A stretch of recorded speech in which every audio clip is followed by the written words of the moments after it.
이 콘텐츠는 우리 역사의 주요한 사건의 흐름을 아주 쉽게 이해할 수 있도록 재미있게 각색하여 구성하였습니다.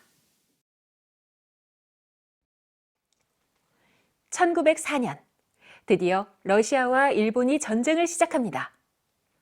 평소 러시아를 극딜하던 영국과 미국은 일본을 도와주었고, 이를 통해 일본은 결국 러시아가 자랑하는 최강의 함대, 발틱 함대를 박살내고 전쟁에서 승리를 쟁취합니다.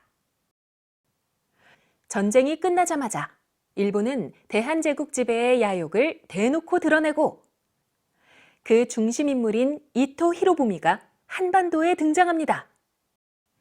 그는 인상 팍 쓰고 당당히 궁궐로 들어가 고종 황제에게 일본 왕의 협박을 전달했습니다. 1년 전 체결했던 한일의정서의 한국 독립보장 약속 역시 철석같이 믿고 있었던 순진한 고종. 완전 패닉 상태에 빠지게 되는데 이토 히로부미는 말 같지도 않은 한일 양국의 행복과 동양 평화를 들먹이며 을사늑약 체결을 강요합니다. 그러나 대한제국의 황제 고종, 정신 차리고 황제의 위엄으로 목숨을 바칠지언정 결코 인가할 수 없소! 이렇게 무대를 뒤집어 놓으셨습니다. 그리고 이에 맞춰 우리의 대신들 역시 조약 체결을 완강히 거부했습니다.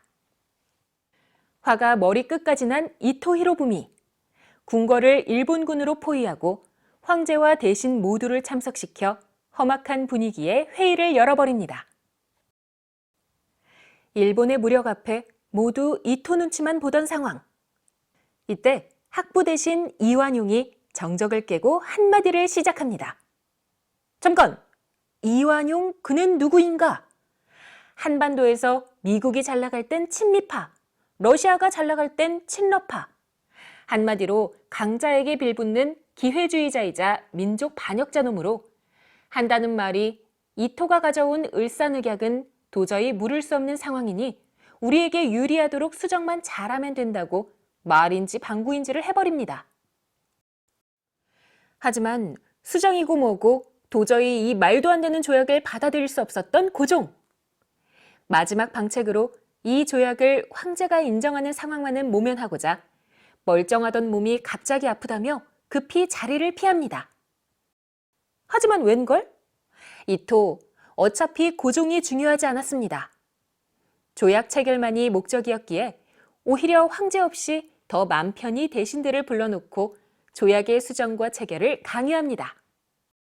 몇몇 대신들의 찬성으로 결국 을사늑약은 체결되게 됩니다. 을사늑약 체결에 찬성한 대신으로는 그 유명한 을사우적, 외부 대신 박재순, 내부 대신 이지용, 군부 대신 이근택, 학부 대신 이완용, 농상 공부 대신 권중현이 찬성으로 조약이 체결되게 되었습니다. 이로써 대한제국의 외교권은 일본이 갖게 되었고, 일본은 통감부를 설치하여 조선의 내정과 외교를 좌지우지할 수 있었습니다. 또한 이를 기반으로 5년 뒤 일본은 전쟁 한 번 없이 대한제국을 차지합니다. 그리고 우리가 또 생각해봐야 하는 부분은 을사늑약 체결 이후 조약에 협조한 사람들은 대대손손 부귀영화를 누리며 잘 살 수 있었던 반면 대다수 우리 백성들은 나라를 잃고 더욱 피폐한 삶을 살게 되었다는 것입니다.